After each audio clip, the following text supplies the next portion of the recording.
background, I had just come back from 8 months working in Switzerland with a woman who turned out to be a little crazy, and she acted like a child.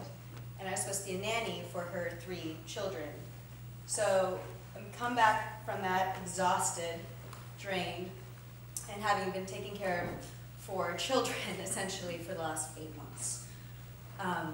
At which point, my best friend from high school calls me up and convinces me to go to my very first music festival. Now, I don't know how familiar any of you are with the Gorge Amphitheater, or with Paradiso, but the Gorge Amphitheater is in eastern Washington, which is the middle of the desert.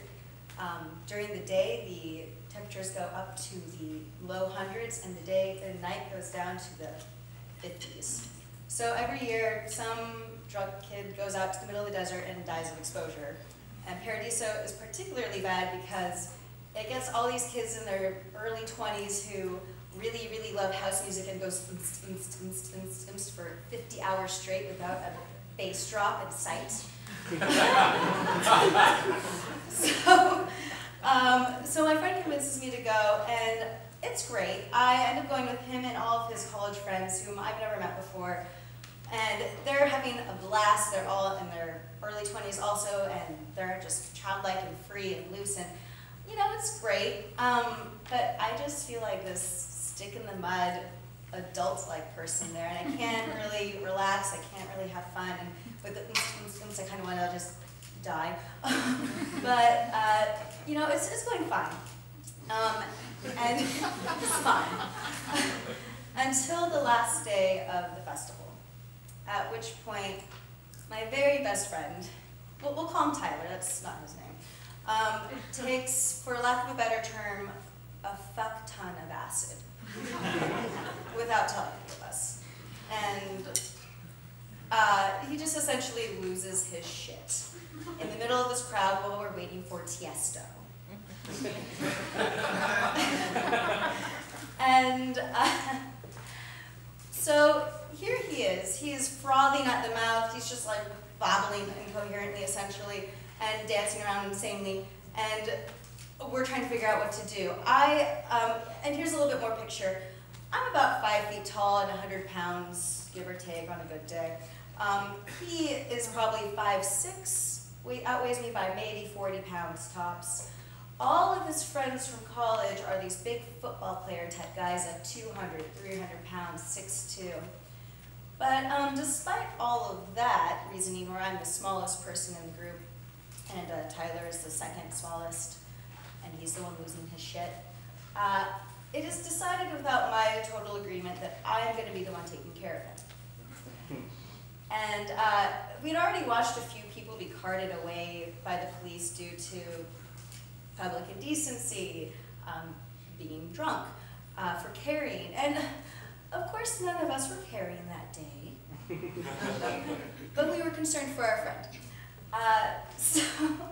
So I look down, taking care of Tyler, look up, and they're gone. The football player guys are gone. They've gone off to see Tiesto. So the best plan that I have at this point is to take Tyler back to camp. And again, if you don't know the Gorge Amphitheater, it takes from the main gate back to camping a good, solid half-hour, stone-cold sober, to get back there. Well, so Tyler at this point has released his inner child, and his inner child is a toddler in desperate need of a nap and does not want one. And so he's throwing a tantrum, and part of his tantrum is to get naked, screaming angrily, getting naked, just taking his pants off. And he also can't ignore the fact that there is oops happening. And so he's dancing around, and he's naked. And there's just, I'm creating an image here, right? Yeah. So, and the other half of that was he also decided to just completely go limp at random times. I asked him about this later, and he said that like he had decided he was already dead and he had released his mortal coil, blah blah blah, something about me.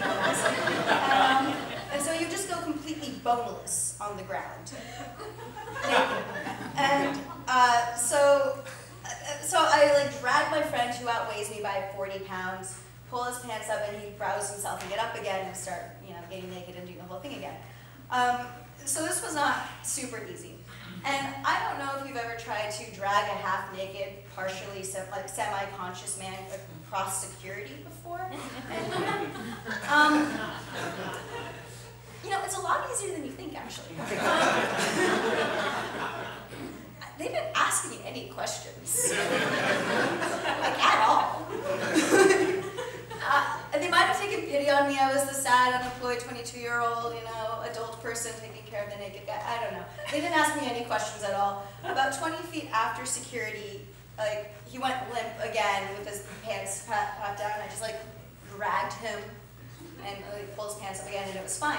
But from the main gate to camping, it took us a good solid 2.5 hours, easily. And I didn't get any help the entire time. I was probably my semi-concussed friend at this point from falling down and hitting his head on the concrete the whole time. And I got help from this one stoned little teenager named Rusty, who did not remark on the fact that my friend kept going boneless or was naked or babbling incoherently, but he was really upset that this one DJ was not there. But thank you, Rusty, wherever you are. That was super helpful. So we finally get back to the campsite. I lay Tyler out by our tent, just face down.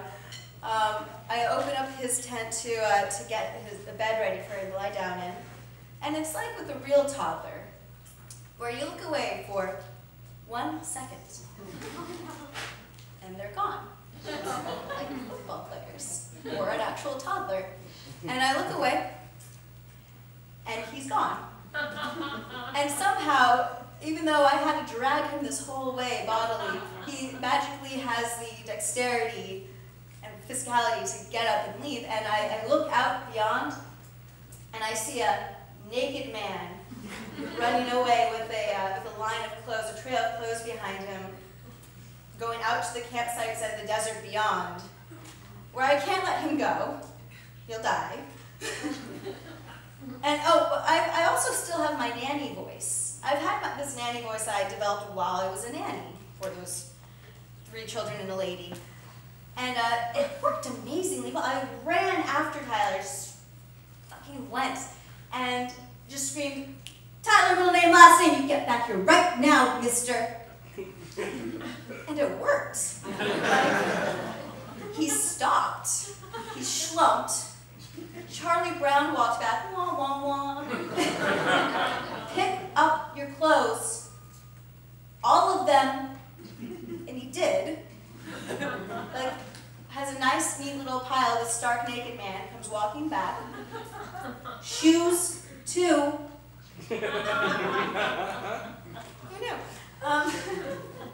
And I eventually coax him to go lie down into the bed I've created for him. I pull out his iPad. I do exactly what I do with the kids that I used to nanny, who would not want to go to their nap, and I turn on Adventure Time. I'm not a parent tonight. I'm not a parent. And he's so happy. He's wrapped up in a blanket. He has his cartoons, and he goes to sleep. And this is the first time in 6 hours I've had a quiet moment.